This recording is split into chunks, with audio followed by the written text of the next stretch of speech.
It is indeed a great honor to join the men and women of the Armed Forces of the Philippines and the U.S. Indo-Pacific Command in the opening ceremony for the 40th iteration of Balikatan. It is an honor to stand with you today as we launch Exercise Balikatan 2025. Balikatan 2025 unites thousands of Filipinos and American service members. The largest ever Balikatan exercises have begun with 17,000 troops deploying advanced missile systems near Taiwan Strait as tensions with China escalate. 在这一大背景下，菲律宾伙同域外国家大搞军事演习，引入和部署战略战术武器，破坏地区战略稳定，破坏本地区经济增长前景，公然站在地区国家的对立面，已经遭到地区国家的强烈反感和反对。台湾问题纯属中国内政，是中国核心利益中的核心。中方坚决反对任何国家以台湾问题为借口，强化地区军事部署。They're watching every move we make, muttered Lieutenant James Wilson, tracking a suspicious vessel through his binoculars from the command post overlooking Palawan's western shore. Third foreign surveillance ship this morning. Philippine Marine Captain Ana Santos nodded grimly. Just like the confrontation in Scarborough Shoal last month, they push. We stand firm. They call it provocation. The command center hummed with activity as American and Filipino officers coordinated the unprecedented joint deployment of NMISIS anti-ship missile systems, a clear message to Beijing after months of increasingly dangerous encounters in disputed waters. President Marcos arrives in 2 hours for the missile defense demonstration, Santos said, checking her watch. Intel reports unusual movement near the Taiwan Strait. Wilson lowered his binoculars. This isn't just another exercise anymore, is it? Not since Defense Secretary Hegseth announced doubling down on our alliance, Santos replied. When Lieutenant General Glynn said nothing builds bonds more quickly than shared adversity this morning, everyone knew exactly what adversity he meant. That have been developed over the course of many, many years and spoken of already, frankly, here in the media. Things like the Navy and Marine Expeditionary Ship Interdiction System. Things like the Marine Air Defense Integrated System, MADIS, and the Army's medium-range capability, the Typhoon missile. All here to bring together our capabilities to demonstrate and reassure the region that while we remain committed to peace, we also possess credible combat power that backs up that commitment. The commitment and our promise to maintain a free and open Indo-Pacific. Outside, the tropical heat shimmered above the landing zones where Marines from both nations moved with practiced precision. Their shoulder patches, American and Filipino, side by side under the unforgiving sun, embodying the Balikatan spirit as storm clouds gathered on the horizon. Practical exercise on how they're going to describe the target. Do like a quick spin over the target area. 17 incursions in the past month, a 340% increase since January. Colonel Javier Santos reported, sliding satellite images across the tactical display as U.S. Marine Commander Alexandra Reyes studied the Philippine sea boundaries now dotted with foreign vessels. That's why we've repositioned our NMISIS batteries to cover these 3 critical choke points, Reyes replied, marking coordinates on the digital map where advanced missile systems would create overlapping fields of deterrence across the archipelago's vulnerable eastern approaches. The Nemesis, I will confirm that it's already in country. I will not say where, but it is going to participate. It's going to be part of the exercises.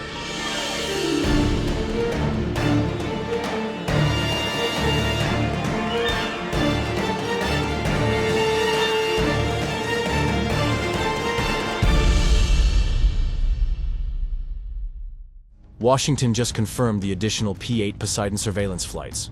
4 daily rotations beginning tomorrow. President Marcos wants to know if that's sufficient coverage for our joint maritime awareness initiative. It triples our monitoring capability, Reyes answered, especially with the new AI-enhanced recognition systems identifying vessel types with 97% accuracy. The Chinese maritime militia can't disguise their movements anymore. Outside the reinforced operations bunker, battalions of Filipino and American troops conducted synchronized amphibious landing exercises, the first of 8 planned joint operations across previously vulnerable islands where China had contested territorial claims. Military analysts called it the most significant strengthening of the 1951 Mutual Defense Treaty in decades, transforming symbolic military cooperation into an integrated defense strategy with real tactical capabilities and shared command structures.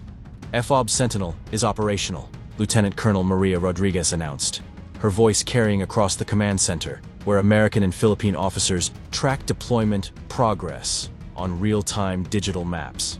That completes our network of forward positions spanning the entire eastern maritime approach.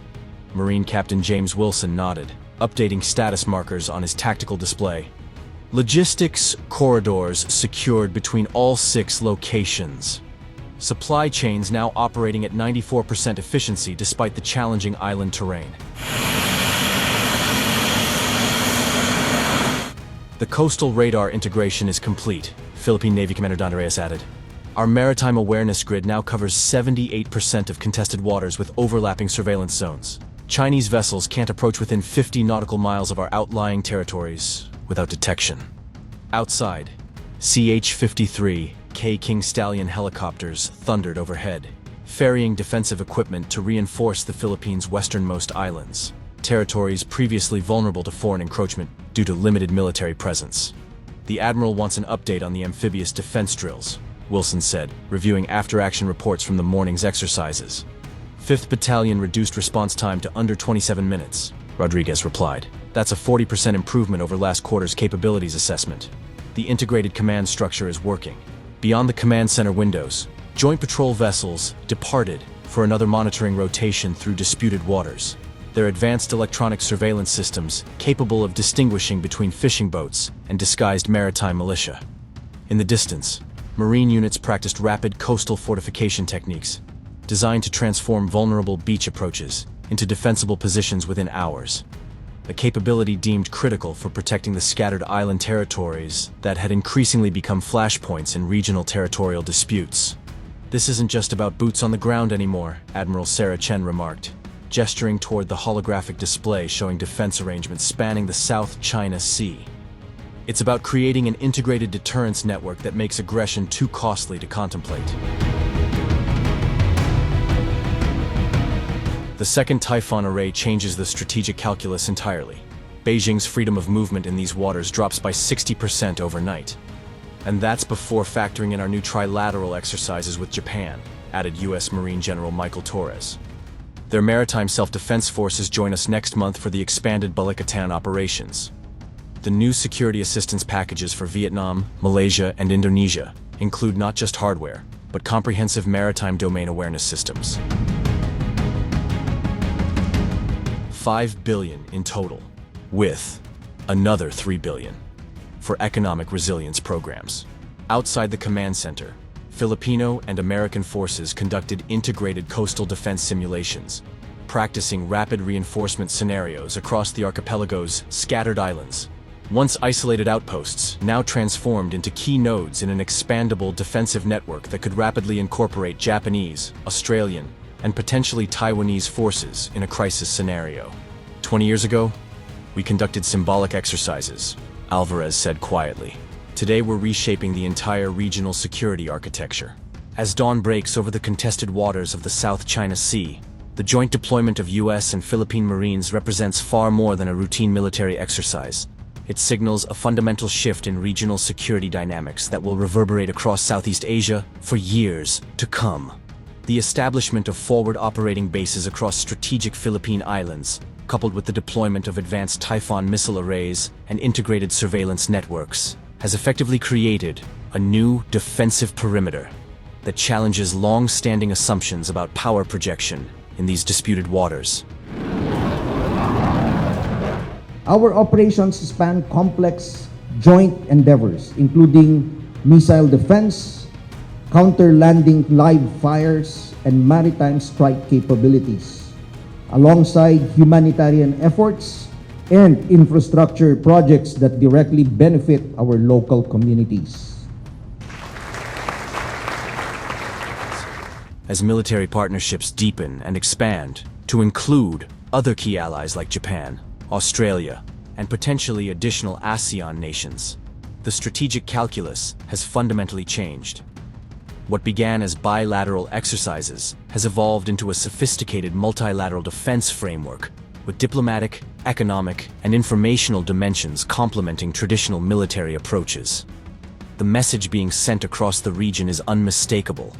The era of unchallenged maritime expansion is over, replaced by a network defense strategy that makes territorial aggression prohibitively costly. For nations throughout Southeast Asia watching these developments, the implications are profound. A new balance of power is taking shape, one that may ultimately determine the future of this crucial maritime crossroads. Thank you for tuning in to our channel. If you enjoyed the video, please remember to like, share it with your friends, and subscribe to our channel for more in-depth analysis of global issues.